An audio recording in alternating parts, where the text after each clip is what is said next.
tantangan selanjutnya adalah Bapak Ibu, jika Bapak Ibu mengamati di sekitar sini tiba-tiba ada bendera ya.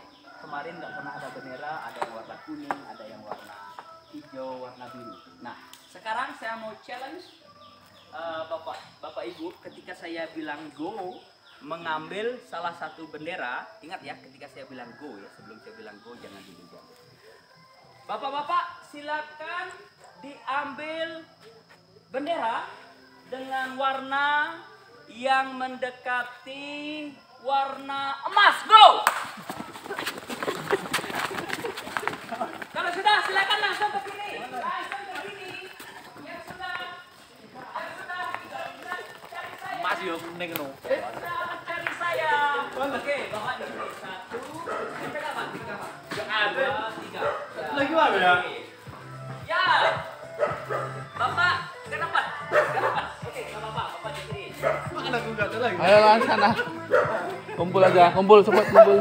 Oke, enggak apa-apa. Bapak di sini, Pak. Mas Imam. Oke, Pak Imam. Oke, Pak Imam di sini. Oke. Oke. Ayo kumpul, kumpul.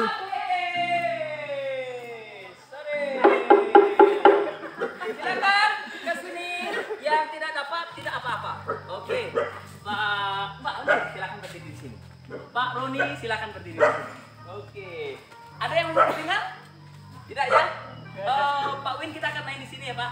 Jadi boleh pindah ke sini. Oke. Tangan dulu semuanya. Ya. Jadi di sini saya melihat ada 1, 2, 3, 4. Ya, jadi ada 4 kelompok ya. Kelompok pertama, entah bagaimana caranya berhasil datang dengan bendera yang tepat lebih awal dari teman-teman yang lain. Kurang lebih seperti itu ya. Kita sebut dengan kelompok 1. Terus ada juga kelompok 2. 1 orang. Ya, kelompok 2 dia berhasil menyelesaikan tugas dengan warna yang tepat tetapi waktu yang sedikit ke belakang. Ya. Terus ada kelompok yang ketiga dengan segala sumber daya yang dimiliki, dengan segala daya upaya yang dikeluarkan, ternyata belum menemukan bendera sesuai dengan warna yang diinginkan.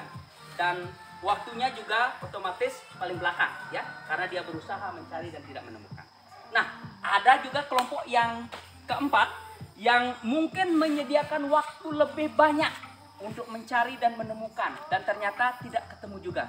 Seperti mencari jodoh mungkin.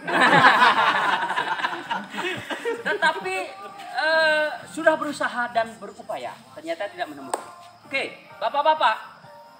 Jadi saya tidak bermaksud menghakimi Pak Muhammad, Pak Imam, Pak Harno, Pak Nur. Tidak. Ini adalah sebuah role play. Sebuah keadaan di mana kita dipaksa untuk berkompetisi. Setuju ya Bapak-bapak ya? Kita memang hidup ini adalah sebuah kompetisi. Dan kompetisi itu kadang-kadang kita menangkan, kadang-kadang kita kalah, dan banyak kesempatan kita mungkin draw, gitu ya. Jadi hidup sendiri itu adalah sebuah kompetisi. Dan kompetisi, orang-orang sukses katanya Bapak Ibu, adalah mereka-mereka yang memilih untuk memenangkan sebuah kompetisi. Ya, entah itu kompetisi dalam skala bisnis, entah itu kompetisi dalam skala olahraga, entah itu kompetisi-kompetisi lain, entah itu dalam karir dan lain sebagainya.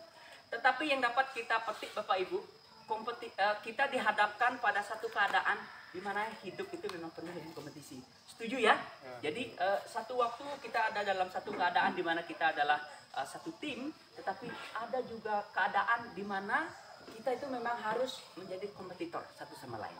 Yang paling penting adalah Bapak Ibu bukan masalah bukan menjadikan kompetisi itu adalah menciptakan diri kita musuh-musuh baru terhadap orang lain. Jadi orang lain itu bukan musuh kita, tetapi sarana atau media atau alat bagaimana kita mendorong diri kita untuk menjadi lebih baik, menjadi lebih berkualitas, menjadi pemenang. Setuju ya Bapak Ibu ya? Ya, untuk itu makanya ada satu ilmu namanya leadership. Jadi leadership itu sebenarnya bukan hanya sekedar menjadi manajer atau pengelola, tetapi menjadi pemimpin. Pemimpin atas apa Bapak Ibu? Pemimpin atas diri kita sendiri, pemimpin atas kelompok yang ada pimpin, pemimpin atas keluarga dan kelompok-kelompok lainnya di dalam kehidupan kita, termasuk memimpin pekerjaan yang diberikan kepada diri kita. Nah, untuk itu saya tidak tahu caranya, tetapi bagaimana Pak Muhammad datang pertama dan kemudian tiba tepat waktu. Apa rahasianya Pak Muhammad? Emas itu. Oh, emas Tampilan dan langsung kuning dan terus kemudian kenapa di situ kenapa pertama dapetin bendera? Kira-kira dibandingkan teman-teman yang lain? Yang paling dekat. Berarti menemukan yang paling dekat. Warna Jadi emas yang paling dekat. warna emas yang paling dekat. Oke, Pak Arif. Pak Arif, siapa yang datang duluan? Pak Arif atau Pak Fadli? Oke, Pak Arif, kenapa bisa mendapatkan itu? Ya, karena ngeliat di deketnya saya waktu lagi nyari, saya langsung ambil gitu aja. Langsung ambil dah. Terus kemudian kira-kira yang membuat Anda mendapatkan sedangkan teman-teman yang lain itu apa? Selain kalau Pak Muhammad kan yang paling dekat nih. Terus kalau Pak Arif kira-kira apa? Mungkin kejelian juga ya. Mungkin jeli ya? Iya. Oke, Warna berarti emas. warna emas, jeli Mendekati, dan ya. langsung start ya, nggak pikir lama ya? Oke, kalau Pak Fadli? Soalnya sih kan belakang, Ah, ah. fokus dulu, warna emas fokus dulu, oh itu ada yang jaga peluang. Oke. Nah gitu. Spesifik.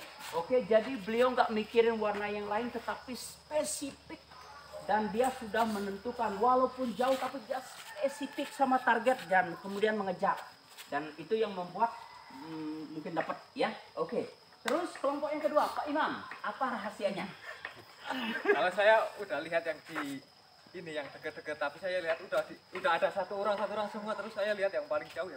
Oh ternyata ada yang lebih jauh yang teman-teman lain nggak ini kan? Cuma Berarti kan saya lihat cuma yang ada satu lagi cuma jauh ya. Udah jauh saya ya kejar udah jauh juga. kejar ya. Terus kenapa padahal kan teman yang lain juga ngelihat kenapa mungkin Pak Imam yang dapat itu? Lari Pak saya. Larinya bisa jadi lebih kencang ya. Berarti Pak Imam pakai booster nih. Kalau yang lain-lain cuman ya apa namanya Pertalite, ini pakai Pertamax Plus gitu kurang lebih seperti itu ya. Oke, terima kasih ya. Terima kasih. Boleh kita apresiasi teman-teman kita yang dapat bendera. Aplaus ya. Oke.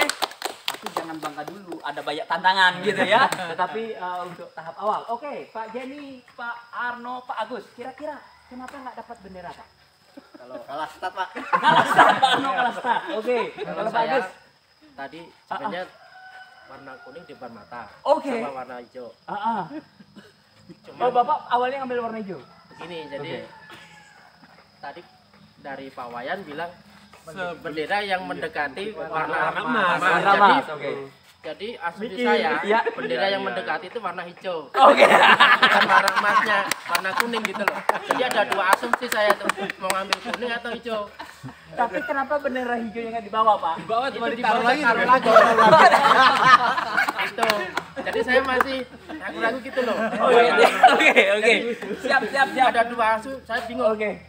Di depan mata, tapi Asumsi. diambil siapa saya nggak Mantap, tahu ya. Aduh ini ngambil. Berarti pada awalnya sebenarnya udah ngambil bendera nih, Pak? Iya. Udah ngambil. Yang ya, mendekati kuning berarti. Kalau saya tuh mau ngambil kuning, tadi katanya yang mendekati warna Aduh. emas. Berarti warna hijau Cuman ini. sayangnya benderanya nggak dibawa ya, Pak ya. Oke. Siap. Terima kasih Pak Agus, Pak Arno. Oke, Pak Jenny. Gimana? Pak itu konsentrasinya itu Pak. Konsultasi pusat. Iya, dari- Ada banyak bendera yang mana nih mau diambil? Dari waktu instruksi pertama itu Pak, Yap. saya juga ngambilnya yang mendekati warna emas. Ternyata yang lain kok ngambilnya warna kuning. Berarti Pak Jenny terdistraksi oleh kegiatan teman yang lain. Iya. Ya, padahal bisa jadi loh warna yang saya minta itu warna biru. Kan saya belum jelasin nih, gitu kan? Iya. Nah, bisa jadi kan mendekati warna kuning ya hijau gitu kan? Iya, soalnya maaf tadi Iya, yang iya, dekat sama hijau itu Oke, dekat. padahal sudah ambil tapi nggak apa-apa. Ini adalah sebuah pembelajaran ya. Iya. Ya, sebuah pembelajaran yang kita ini. Tetapi bapak-bapak tetap bisa kembali ke finish lebih awal daripada Pak Roni, Pak Nur. Nah, kira-kira Pak Nur, Pak Roni yang membuat bimbang, resah, gelisah itu apa kira? Kita lihat bendera sudah tidak ada. Jauh sudah juga nggak ada. Aku juga apa? Iya. Ambil yang dekat dengan kuning. Yang kuning tinggal satu di sana, kalah sama Kalah sama itu ya.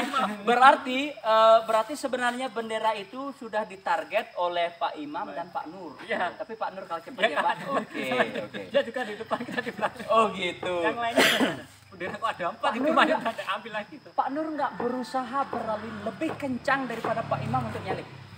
Pertama Pak Fadli. Oh. Sama dia ada di sini kalah sama Fadli. Terus lari ke sana juga orang 2, 3 kalah sama itu. Oke, menarik. Oke, kalau Pak Roni gimana Pak? Sama Pak penjelasan tadi dengan Mas Agus. Oh bingung ya? Ya saya sampai ujung, paling ujung nih. Saya nomor 2 itu, bendera hijau juga saya pegang kan, saya bingung juga. Ini bendera apa yang diambil kok teman bawa warna itu juga kan? Oke. Kalau masalah lari ya kalah saya Pak. Oke, tepuk tangan untuk kita semuanya. Mantap, luar biasa ya. Oke, begitulah Bapak Ibu ya. Kadang-kadang kita dihadapkan pada sebuah keadaan atau pekerjaan di mana kita memang dituntut untuk berpikir cepat ya, mengambil keputusan cepat ya, bahkan setepat-tepatnya. Terlepas nanti hasil dari pekerjaan kan ada orang yang menilai atau ada pihak yang akan menilai. Tapi pada intinya kadang-kadang beberapa pekerjaan itu diukur atau KPI itu diukur dari kualitas, seberapa bagus kualitas itu, tetapi tidak terlalu mementingkan waktu yang dibutuhkan. Contoh, artis, yang penting lukisannya bagus, nggak masalah mau 3 bulan, mau 1 tahun atau bahkan bertahun-tahun, tetapi dia mencari inspirasi sesuai yang dia inginkan. Ada tipe pekerjaan yang timelinenya itu ditentukan oleh quality, yang ditentukan oleh feeling atau unsur-unsur yang waktu bukan menjadi ukuran, begitu ya. Tetapi banyak pekerjaan yang menuntut kita ini adalah time limitnya itu adalah waktu. Misalkan contoh bapak-bapak dihadapkan pada satu pekerjaan, pokoknya Anda dibayar per jam. Jadi berapa nilai yang bapak-bapak hasilkan dari per jam itu adalah KPI, itu adalah indikator keberhasilan bapak-bapak. Sehingga waktu ini menjadi jauh lebih penting daripada kualitas itu tadi. Tetapi bukan berarti kita mengesampingkan arti dari sebuah kualitas. Tentu waktu ini menjadi sangat penting. Sama seperti kita dalam sepersekian detik harus memutuskan mendekati warna emas. Tidak ada jawaban yang benar, tidak ada jawaban yang salah sejatinya ya. Nanti pada akhirnya kita akan membuat justifikasi itu. Dan harapan saya nanti yang akan ada yang datang dengan membawa bendera lain. Karena itu juga menunjukkan bahwa kita sudah berupaya loh. Berupayanya tetapi tidak 100. Misalkan kalau kita sepakati bahwa mendekati warna emas itu adalah warna kuning sebagai sebuah indikator sebuah keberhasilan, jadi warna kuning itulah yang akan menjadi standar kita. Jadi kita semua bergerak untuk mencari warna kuning. Tetapi pilih mana? Datang tanpa bendera atau datang dengan warna hijau atau warna biru? Karena kita nggak kebagian yang kuning. Kira-kira Dengan warna hijau. kita tetap selalu bisa menunjukkan kinerja kita dengan second best begitu ya. If you cannot be the first, if you cannot be the best, ya, try to be second best, ya. Walaupun second best saja sebenarnya juara 2 itu udah keren bahkan ya. Tapi kadang-kadang kan kita bisa kalah cepat, kalah gerak, mungkin kalah langkah, kalah start juga kan.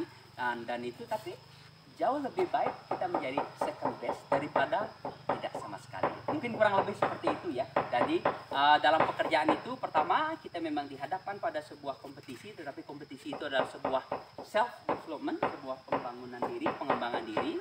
Yang kedua, di dalam kompetisi itu kita juga dihadapkan harus mengambil keputusan yang tepat, keputusan yang cepat, dan kemudian ada KPI, ada indikator-indikator yang menjadi acuan kemana kita bergerak. Kurang lebih seperti itu ya. Boleh tepuk tangan dulu untuk kita semua? Oke. Saya minta benderanya ya. Oke, terima kasih. Sambil kita